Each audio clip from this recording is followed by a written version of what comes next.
जब भी हल्का फुल्का नाश्ता करने का मन करे तब झटपट तैयार हो जाने वाली चटपटी मजेदार पापड़ी या फिर दही पापड़ी बना करके खा सकते हैं। इस वाले कप से हमने 2 कप मैदा ले ली है, चाहे तो आप बाउल से भी ले सकते हैं, मेजरमेंट आप बाउल से रख सकते हैं। मैदा में हाफ टी स्पून नमक, 1 टीस्पून अजवाइन को हमने हाथों से ही क्रश करके मिला दिया है।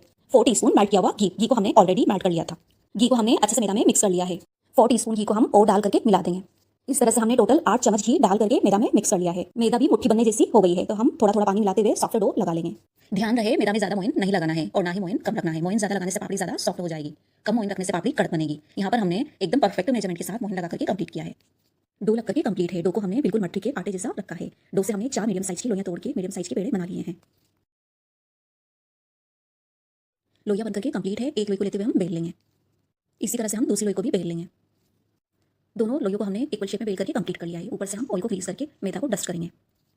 दोनों को मिला करके हाथों से प्रेस करते हुए दोबारा हम बेलेंगे। इस तरह से हमने रोटी से थोड़ा सा बड़ी साइज में बेल करके कंप्लीट कर लिया है। साइड से इस लेयर्स को आप देख सकते हैं, ना तो हमने इसको ज़्यादा मोटा रखा है और ना ही ज़्यादा पतला किया है। मीडियम साइज हमने बेल करके कंप्लीट कर लिया है।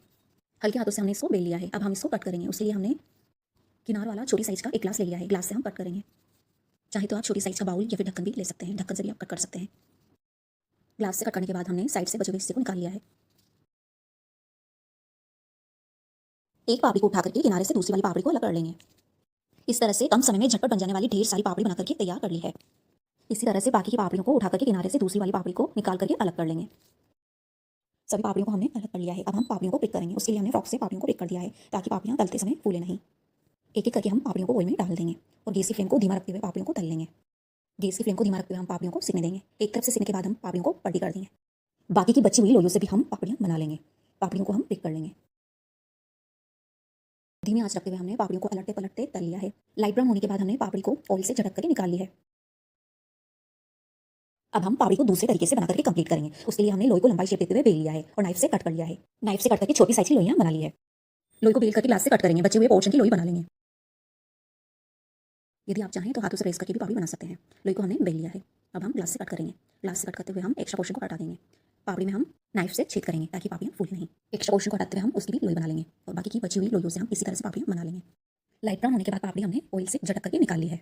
सभी पापड़ी को हमने तल लिया है। पापड़ी बनकर के कंप्लीट है। पापड़ी एकदम क्रिस्प और कुरकुरी बनी है। इन पापड़ियों को हम हल्की फुल्की भूख या फिर चाय नाश्ते में बना करके खा सकते हैं, या फिर पापड़ियों से कई पापड़ी बना करके कंप्लीट कर सकते हैं। खाने में ये पापड़ी बहुत ही बढ़िया लगती है। यह पापड़ी बहुत ही कुरकुरी क्रिस्प बनी है। एक पापड़ी को हम तोड़ के दिखाएंगे, आवाज आप सुन सकते हैं। और यदि पापड़ी की रेसिपी पसंद आई हो तो लाइक, शेयर और सब्सक्राइब करना, बेल आइकन को प्रेस करना, ताकि आने वाली नई वीडियो की नोटिफिकेशन आपको मिलती रहे। तब तक के लिए आपको धन्यवाद।